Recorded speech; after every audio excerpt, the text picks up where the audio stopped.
August 25th, 2013. I'm a good person.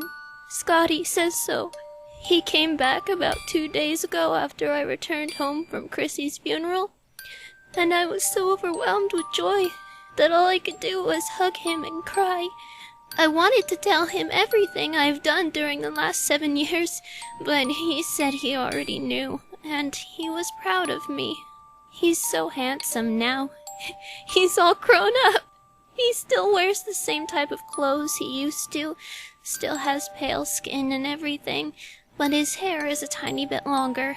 He's tall, and he looks much more like a man than a boy, and he has some shadows under his eyes. Maybe he hadn't been sleeping very well, and that's why he came back.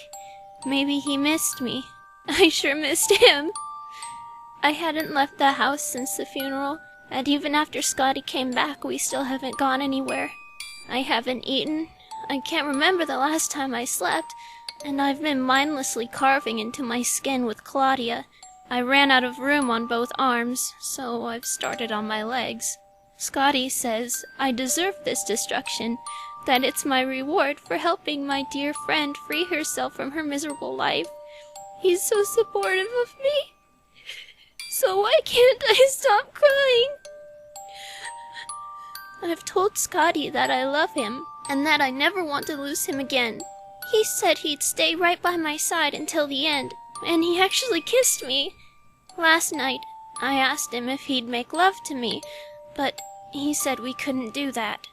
Is it because he's not real? He sure seems real. I can feel him, smell him, see him so clearly, and hear him even though no one else had ever been able to. His body is cold, but I can still touch his pale skin, his messy hair. How could he not be real? He has to be real. Before I started writing this entry, I was sitting against the wall and bumping the back of my head against it, crying again. I also hadn't realized that Claudia was in my hand, and I had jabbed her into the side of my thigh through my jeans.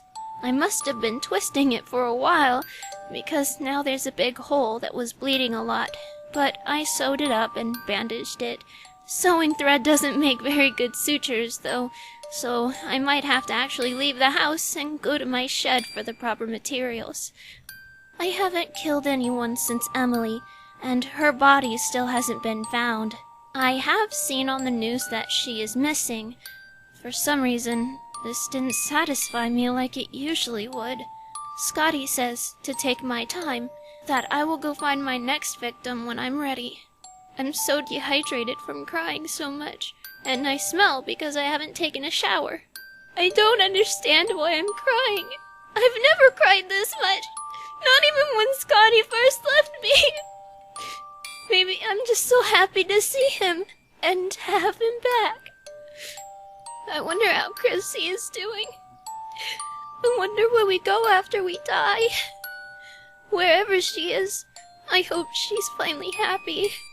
She looked so pretty in her casket, her skin white as snow, her makeup subtle as opposed to dark, and she had been dressed in a white gown. I personally thought she was probably mad at the color choice, but I kept it to myself. Her mother, Nora, stood at the podium and confessed to everyone there that she was most likely the main cause of her daughter's death. She told her family and friends about the abuse she put Chrissy under, and that she felt more than horrible. That horrible wasn't a strong enough word to describe how she felt. I was still disgusted by this woman. I knew Chrissy would never forgive her mother, and I wasn't about to forgive her either. Chrissy was a strong girl, and yet she was driven to suicide. No, this woman did not deserve forgiveness. Scotty agrees with me, and said I should keep in touch with Nora. When I start feeling that I can leave the house, I'll bake some cookies and take them to Nora to give her some comfort. It should be a nice meeting for both of us. I just wish I'd stop crying.